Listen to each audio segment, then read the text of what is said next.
நான் சொல்றது கான்ட்ரவர்ஷியலான அட்வைஸா இருக்கலாம், இதை தம்ப்நெயில் போட்டு ட்ரோல் பண்ணலாம், அது உங்க விருப்பம். எல்லாரும் சொல்றேன் கேட்டுக்கோங்க. என்னுடைய பக்தர்கள், என்னுடைய சீடர்கள் எல்லாருக்கும் சொல்றேன் கேட்டுக்கோங்க. உங்களுக்கு 3 குழந்தை வேணும்னு நினைச்சீங்கன்னா அட்லீஸ்ட் 5 குழந்தை பெற்றுக்கோங்க. உங்களுக்கு 2 போதும் நினைச்சீங்கன்னா அட்லீஸ்ட் 4 குழந்தை பெற்றுக்கோங்க. உங்களுக்கு வேணுன்ற குழந்தைங்களை உங்களோட வளர்த்து நீங்க வச்சுட்டு எக்ஸ்ட்ராவா பெற்றுக்கிற குழந்தைங்களை ஒரு 7 வயசு வரைக்கும் வளர்த்து ஒரு குழந்தைய இந்த தொகையடியார்களுக்காக தொகையடியார் சம்பிரதாயம் சிறக்க அனுப்புங்க. தேவாரம் திருவாசகம் படிக்கிறதுக்கோ, அதாவது ஒதுவாரா மாறுறதுக்கோ, அல்லது 30 திருமேனி தீண்டுவார் அந்த பயிற்சிக்கோ. அடுத்த கேள்வி வரும், அந்த மாதிரி அந்த குழந்தைங்களை அனுப்புனா யாரு பார்த்துப்பாங்கன்னா அவங்க சாப்பாட்டுக்கு எதிர்காலத்துக்கு என்ன உத்தரவாதம்? நான் அளிக்கின்றேன்.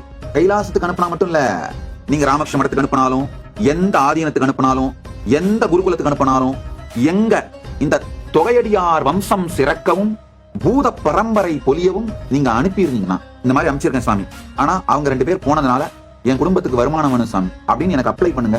அந்த 2 பேரும் என்ன சம்பாதிப்பார்களோ அதை விட அதிகமாக உங்களுக்கு மாதம் பொருளுதவியும், அவங்க 2 பேருடைய எதிர்காலத்துக்கு மாசம் பணம் வர்ற மாதிரி இன்சூரன்ஸ் பண்ணி கொடுக்குறேன், மெடிக்கல் இன்சூரன்ஸ் பண்ணி கொடுக்குறேன்.